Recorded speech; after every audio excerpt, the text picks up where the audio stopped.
آپ دیکھ رہے ہیں مالیگاؤں روزگار نیوز۔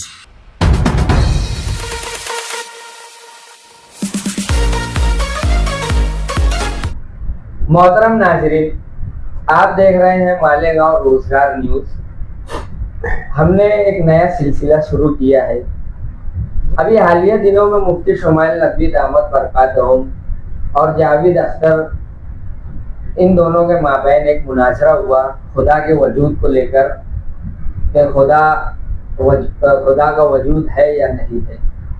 ماشاءاللہ کافی بہترین مناظرہ رہا اور کافی اکیڈمک انداز میں یہ مناظرہ ہوا، مگر کچھ پہلو دوسرے بھی ہیں، مزید کچھ پہلو ابھر کر آتے ہیں۔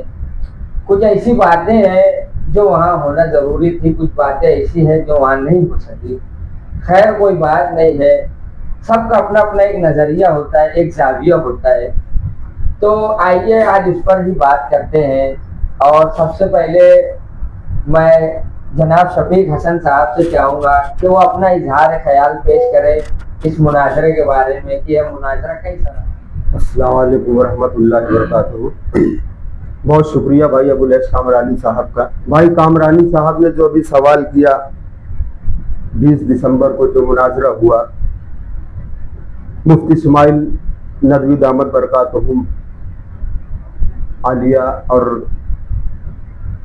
جاوید اختر کے درمیان، تو میں بتا دوں بھائی ابوالحسن کامرانی صاحب کہ یہ ڈبیٹ، یہ مناظرہ، یہ بحث و مباحثہ اتنا دلچسپ تھا اور اتنا خوبصورت مناظرہ ہوا تھا، تو میں پورا 2 گھنٹے کا مناظرہ سماعت کیا۔ تو اس میں مجھے بہت کچھ سیکھنے کو بھی ملا محترم شمائل ندوی صاحب سے، بہت کچھ مزید علم میں اضافہ ہوا۔ اور جیسے کہ آپ جانتے ہیں کہ ہمارے علماء حضرات کا یہ ہمیشہ خاصہ رہا ہے کہ وہ جب اول تو وہ فضول گفتگو کرتے نہیں کسی سے، لیکن جب وہ میدان میں اترتے ہیں تو تاریخ گواہ ہے کہ اچھے اچھوں کے پسینے چھوٹ جاتے ہیں، جس طرح کی حالیہ میں بھی آپ نے دیکھا جاوید اختر صاحب کے پسینے چھوٹتے ہوئے آن کیمرہ نظر آیا۔ واہ واہ۔ اور رہی بات اللہ کے وجود پر، تو جیسا کہ الحمدللہ ہم سب اہل ایمان کا یہ ایمان ہے کہ اللہ ہمیشہ سے رہنے والا ہے اور ہمیشہ رہے گا، یا حی و یا قیوم، بے شک ہمیشہ ہمیش رہنے والی ذات صرف اور صرف اللہ رب العزت عالمین کی ہے۔ لیکن جو ناستک ذہنیت رکھتے ہیں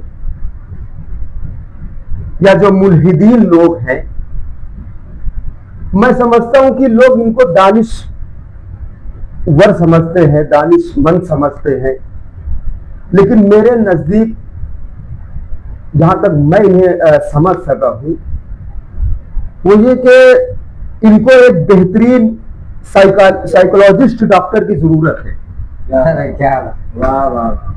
کیونکہ کائنات کی ہر چیز، ہر شے، ذرہ ذرہ اس کے ہونے کا ثبوت دے رہی ہے، اور خدا جانے یہ کون سی نگار، یعنی انہی کے بارے میں اللہ تبارک و تعالیٰ نے شاید قرآن مجید والفرقان الحمید میں فرمایا کہ یہ سم بکم عمی لہم فہم لا یلون، یہ اندھے بھی ہیں، یہ گونگے بھی ہیں اور یہ بہرے بھی ہیں۔ تو یہ اس آیت کے مصداق ہمارے یہ جاوید اختر صاحب، میں سمجھتا ہوں یہ دانش مند نہیں ہے، یہ علم سے عاری لوگ ہیں، کیونکہ جن کے پاس علم کی روشنی ہوتی ہے وہ کبھی خدا کا انکار نہیں کر سکتا۔ شفیق حسن صاحب، آپ نے بہت ہی اچھی گفتگو فرمائی، اپنا پوائنٹ آف ویو رکھا۔ اب آئیے یہاں پر ہم اجیت ساگر صاحب سے بھی ان کا بھائی شفیق حسن صاحب نے بڑی خوبصورتی کے ساتھ اپنا مدعا یہاں پہ رکھا، اپنی بات رکھی۔ میں سمجھتا ہوں کہ مزید بولنے کی گنجائش نہیں رہ گئی۔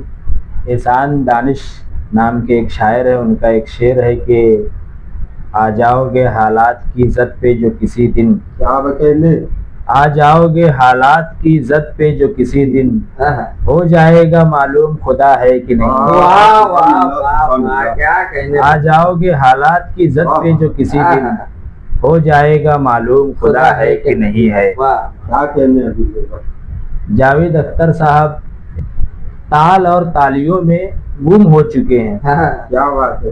اچھا ہے. وہ فلم انڈسٹری کی جو چکا چوند روشنیاں ہیں انہوں نے خدائے برتر کی بنائی ہوئی جو بینائی ہے انہوں نے اپنی اس بینائی کو اسی چکا چوند میں گم کر دی ہے. واہ وہ خدائے برحق کو اور اس کی بنائی ہوئی چیزوں کو دیکھ پائیں. اب ان کی آنکھ میں میرے خیال سے اتنی روشنائی باقی نہیں رہ گئی ہے. پھر بھی ہم دعا گو ہیں کہ اللہ پاک ان کو ہدایت عطا فرمائے. اور مفتی شمائل ندوی صاحب کو ان کی جیت پر بے پناہ مبارکباد پیش کرتا ہوں اپنی جانب سے, شہر مالیگاؤں کی جانب سے. اور جتنے لوگوں نے وہ مناظرہ دیکھا میں سمجھتا ہوں ہر کوئی مفتی صاحب کی تعریف کر رہا ہے. اور جیسا کہ حق ہمیشہ سے جیتتا آیا ہے, آج بھی وہی ہوا. 20 دسمبر کو جو پروگرام ہوا, مناظرہ ہوا, وہاں بھی باطل ہارا اور ہمیشہ سے ہارتا آیا ہے. آئندہ بھی اگر کبھی کچھ ایسے معاملات پیش آئیں گے جہاں حق اور باطل کی بات کی جائے گی تو بھی مجھے یقین ہے, اللہ پاک کی ذات سے امید ہے کہ حق غالب آئے گا, باطل ہمیشہ اپنی موٹی کھائے گا.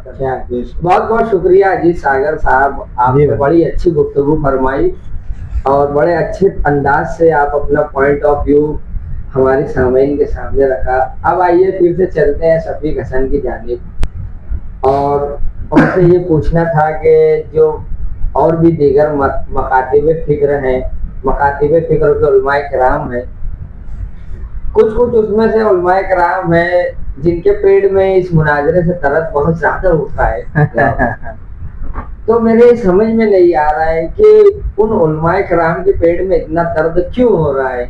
اتنا اچھا مناظرہ ہوا, بلکہ پوری تمام دنیا کے علماء کرام مفتی شمائل ندوی صاحب دامت برکاتہم کو مبارکباد پیش کر رہی ہے, اور یہی کچھ علماء کرام ہیں ان کے برخلاف جن کے پیڑ میں کچھ درد اٹھ رہی ہے.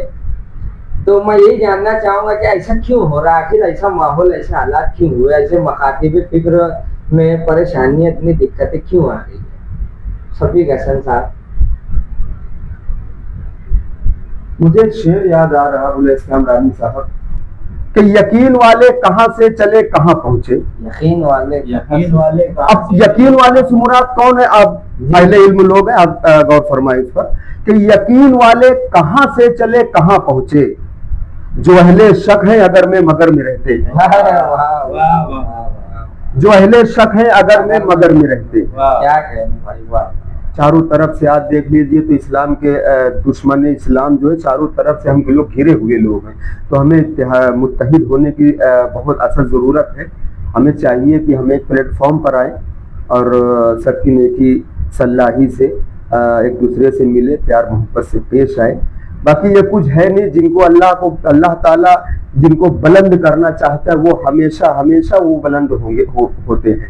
کسی کے شور گل مچانے سے یا کسی کے حسرات بازی سے یا کسی کے ہرزہ سرائی سے کوئی کچھ نہیں کر سکتا. میں نے بہت پہلے پڑھا تھا کہیں پر کہ اللہ تبارک و تعالیٰ تو ایسے بندوں پہ ہنستا ہے, کہہ لیا جائے ہماری زبان میں. وہ دو بندے کیسے ہیں؟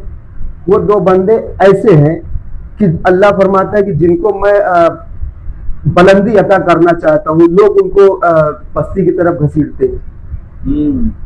تو ایسے لوگوں تو مجھے بڑا مطلب ہنسی آتی ہے کہ یہ کیا کر رہے ہیں. میں خدا ہو کر ان کو بلندی عطا کر رہا ہوں اور یہ میرے بندے ہو کر ان کو ان کا پاؤں کھینچ رہے ہیں.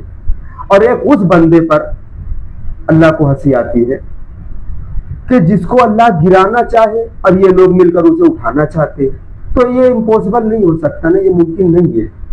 تو اس دن حضرت مفتی شمائل ندوی دامت برکاتہم صاحب کے الحمدللہ ایک بہت بڑی